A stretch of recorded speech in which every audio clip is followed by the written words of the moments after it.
Hello everyone, and welcome to episode 1 of The View from 4 feet and 3 inches. In case you don't know me, my name is Cassidy Huff. If you do know me, nice to see you again. Look at how professional I look right now. I'm sitting on my couch, but I have a mic in front of me. That's really the only reason I think I look professional. Anyways, it is a step up. As this podcast series continues to grow, I promise that I will try to look a little more professional each and every time. I will have, probably a new mic setup until I figure out what I really like. My background might change a little bit. I might actually have some art on the walls. But for the next few episodes, this is what you guys get. So yes, I now have a podcast, and I do expect that this episode is a little bit shorter than the other ones that I'm planning to do, just because this episode is simply just an introduction episode. I named it Who Is Cassidy Huff because I'm going to tell you who I am. Even if you know me personally, there might be a few facts that I threw out in this episode that you didn't know. Or maybe you did and I'm just repeating myself, but whatever. These are questions that I get all the time, either in DMs or in person or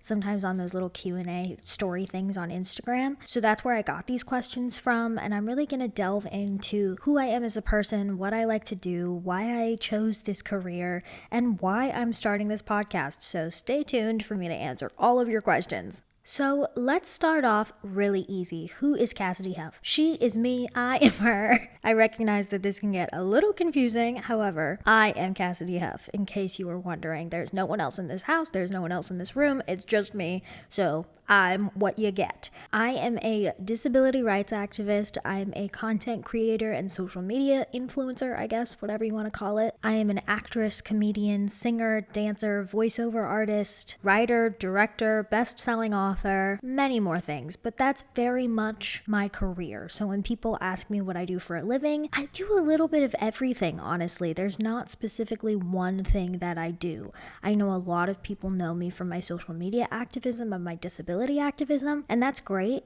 but I wear so many different hats at once. And so that's really why I wanted to make this episode, to explain what it is I actually do, to give you guys a closer look into my life. Now let's move into a little more of what I love to do, but I don't do it professionally. I love to bake, I love to crochet and embroider, I love to read.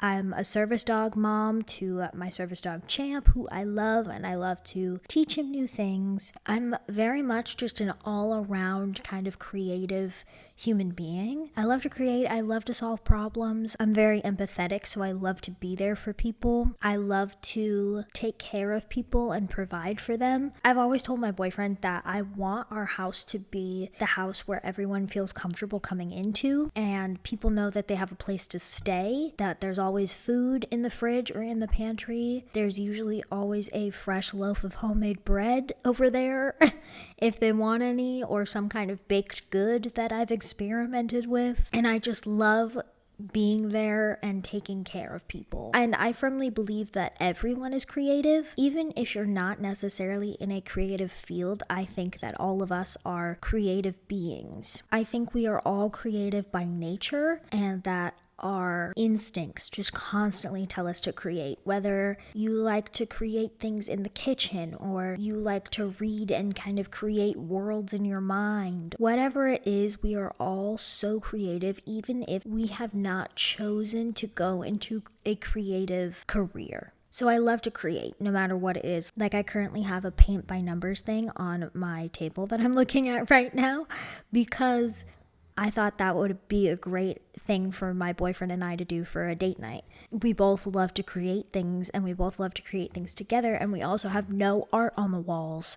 So my thoughts were, let's create something together that then we can hang up on our walls, which I'm really excited about. Anyways, so I just love to create things, and I love hanging out with other people who like to tap into that in themselves, and I love to just riff off of people. I don't feel like this is common knowledge about me, so I'm going to say it. I love to write. I currently have a journal open in front of me that has all my notes in it for this podcast. I sketched out this episode and kind of how I wanted it to flow. And I love writing. When I was going through the process of moving from my mom's house to LA, you have to clean out your childhood bedroom. And so I went to clean out my bedroom, and I was going through some of my childhood things, and hidden away in bins in my closet, there were, I think I counted like 17 notebooks that I had just written in when I was little. I would just write everything from what I ate in the day to how my day went to how I was feeling to fights that I got into with my sister to letters that I never sent to people or gave to people, to dreams that I had when I was older, to literally everything. I wrote it down. And these notebooks and journals were just filled with my thoughts, and they were all dated. And that's why I date all of my journal entries now, is because I love to look back at them and be like, wow, that's what I was going through at that time. I just think it's so interesting. And the kind of journey of life that we all take. Oh, I don't know why I just sounded like that. Anyways, that the kind of journey of life that we all take. I love that about the human experience. And I love looking back on my life and seeing how far I've grown. Something that I started doing when my boyfriend and I first started dating is I started writing him letters. And I don't know why I started it. I think it was because I couldn't talk to him at a certain time, like directly. So I just started writing all my feelings down because that's kind of what I do and that's what I've always done. And I have kept that up throughout the entirety of our relationship. I've just written him letters anytime that I felt really happy about our relationship, or even after getting into an argument with him. I write how I'm feeling down because there are so many things that I want to say in so many moments, but sometimes I'm not sure how to word them. So by putting them out on paper, it's almost easier for me to go through my thoughts. And so there's just a book of letters that I've written him over the 2 years that we've been dating. And my idea is we're a long-term relationship. I know that I'm going to marry that man. And so my idea was that I really want to turn it into like kind of like a scrapbook type thing, or like a book, something where all of those letters are bound together. And I want that to be my wedding present to him whenever we decide to get married, or whenever he proposes. Am I right? Just kidding. We're not there yet. Sorry, Mom. Don't panic. So I want to have that be definitely a present that I give him.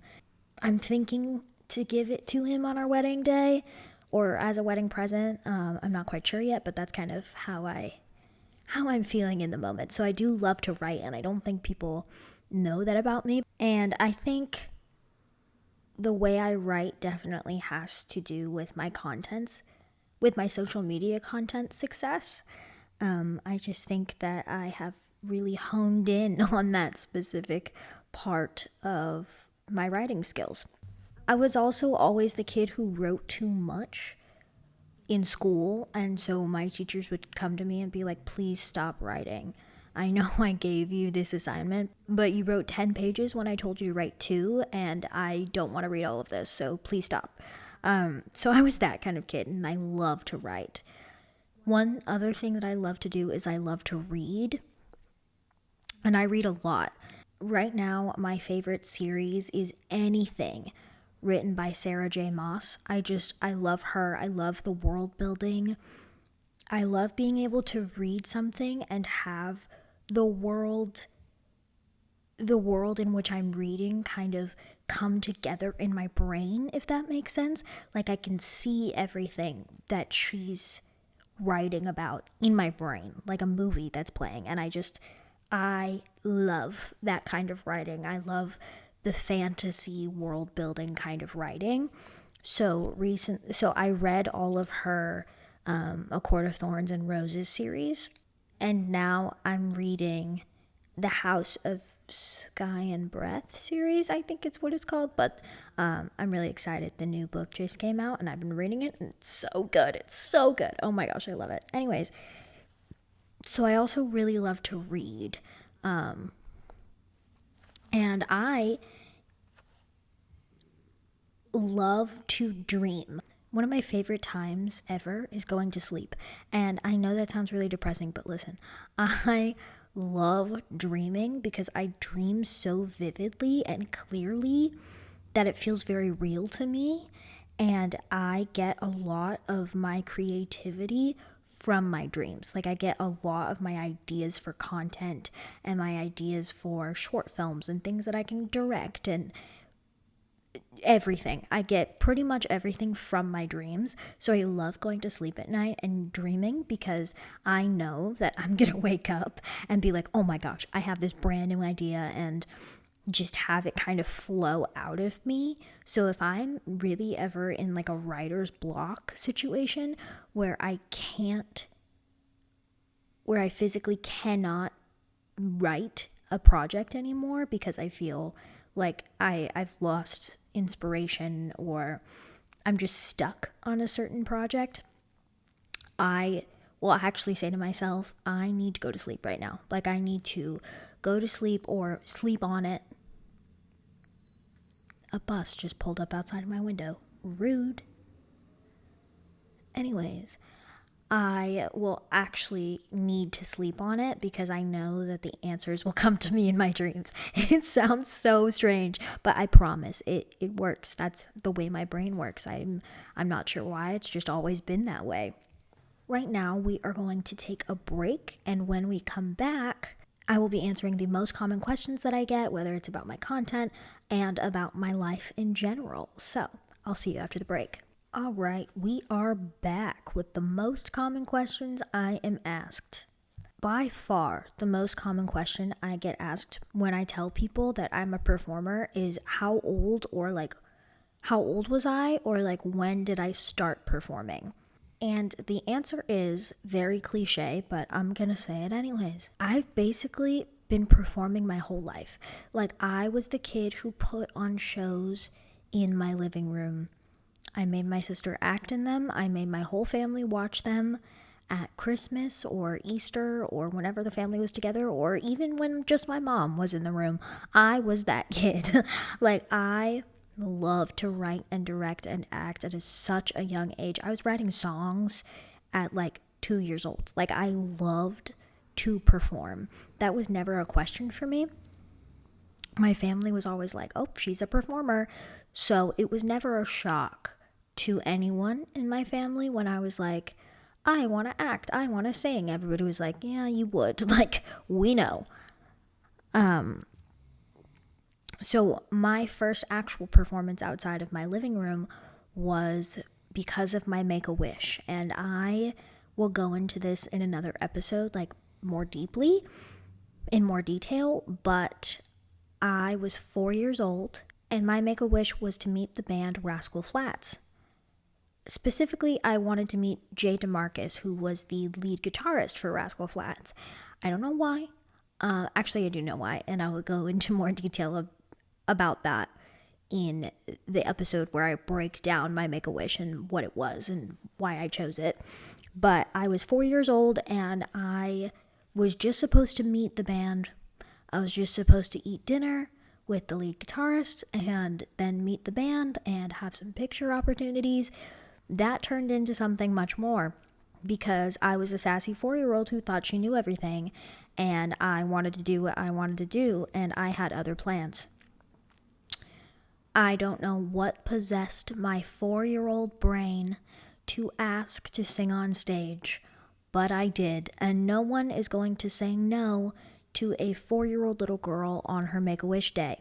So I performed the song My Wish with the band Rascal Flatts on the Tacoma Dome stage in Tacoma, Washington, in front of a sold-out crowd of 17,000 people, and that was my very first performance. So I really took the phrase "go big or go home" very literally from a very young age. Once that happened, I think it really solidified it for my family that performing was just going to be a normal part of my life and their lives, and they were just going to have to sit through all of my shows that I made them sit through in the living room at all of our family events. So they were always very supportive because they just kind of knew that that was the path that I was meant to be on, and the decision never really crossed my mind. It was later that I started having existential crises about, oh no, like this career path that I've been doing my entire life, what if I don't make any money from doing it? And, those kinds of thoughts started creeping in, but that didn't happen until I was like 17 or 18. It was very late in the game, and by that point, I had already applied to colleges, and my path was kind of set at that point in my life. So I have been performing for my entire life, basically. The next question is, how did I start creating content? And the answer is by complete accident. My mom will tell you that I firmly believed I was a YouTuber when I was in like middle school, and I did. I was making videos with my sisters and myself. I was making vlogs. I was making story times. Like, I genuinely thought I was a YouTuber when I was like 12. I got maybe like 50 views max. I was not famous by any means, and I deleted all those videos, so don't even try to go looking for them. They don't exist. I have them, but I don't think they exist on the internet anymore, thank God. We've all done things, especially when we were 11, 12, 13, and that was a thing that I did. I think we all had that like YouTuber phase where we were all convinced that like we were YouTubers. I know my boyfriend and I for sure did. So I deleted all those videos and knew that social media was going to become a part of my life. I just didn't know when. And boy, did it come in hot. I posted a video one night. I was 18 years old. I had just graduated high school. I posted a video. I decided that I wanted to post about disability activism because I was following a bunch of disability activists at the time, and I really respected what they were doing, but I felt like I brought a new perspective to the table, and I felt like I had things to say about the topics that they were already talking about. So I decided to make this video where I said, "Hi, my name is Cassidy Huff," and basically just listed my credentials. I said that I was disabled and explained my disability a little bit. I explained what I did for a living and that I was in the performing arts. And I thought nothing of it, didn't really think it was going to get that many views. I posted it at like 11 p.m. on a Tuesday night. It was not planned at all. I was fully expecting to have to claw my way to 10,000 followers even. And I woke up the next morning and found that that video went accidentally viral. By the time I looked that morning, it had a couple 100,000 views, and I had 10,000 followers literally overnight. At 18 years old, I had this platform that I had no idea what to do with. I think a lot of 18-year-olds barely have their life figured out. I know I was in that boat, and so then you hand an 18-year-old 10,000 followers and thousands of comments, and I didn't know what to do with that. Like, what am I supposed to do with that? So it was kind of scary, but it was fun. It was terrifying, and I really had to figure out what I wanted my platform to be. And I eventually settled on the fact that I wanted my platform to be a safe space where people could come and educate themselves about disability, but also I wanted it to be fun for me, where I wasn't just educating all the time, and I was posting content that I wanted to post. And I love teaching, I love educating others, but I didn't want to do that all the time because that is emotional labor and it's very exhausting sometimes.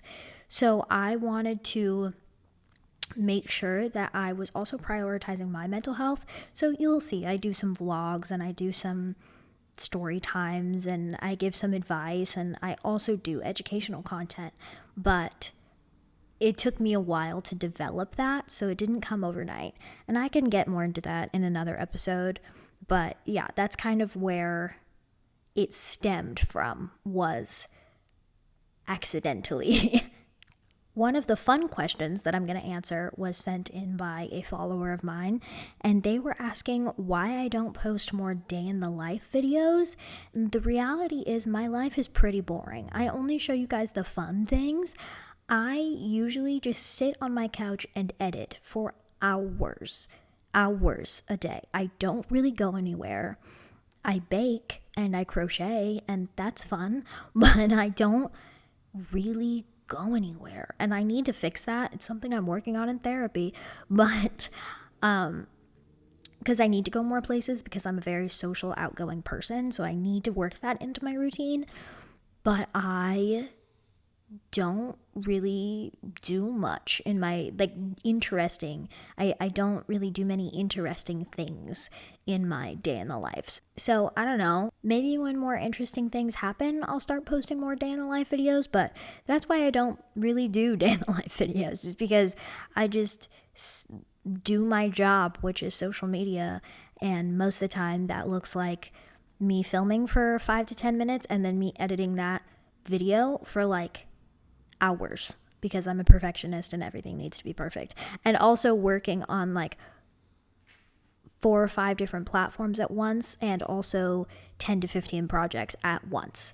So that's why I don't post a lot of day in the life videos, because that would be just another project to work on, and I don't have time for that.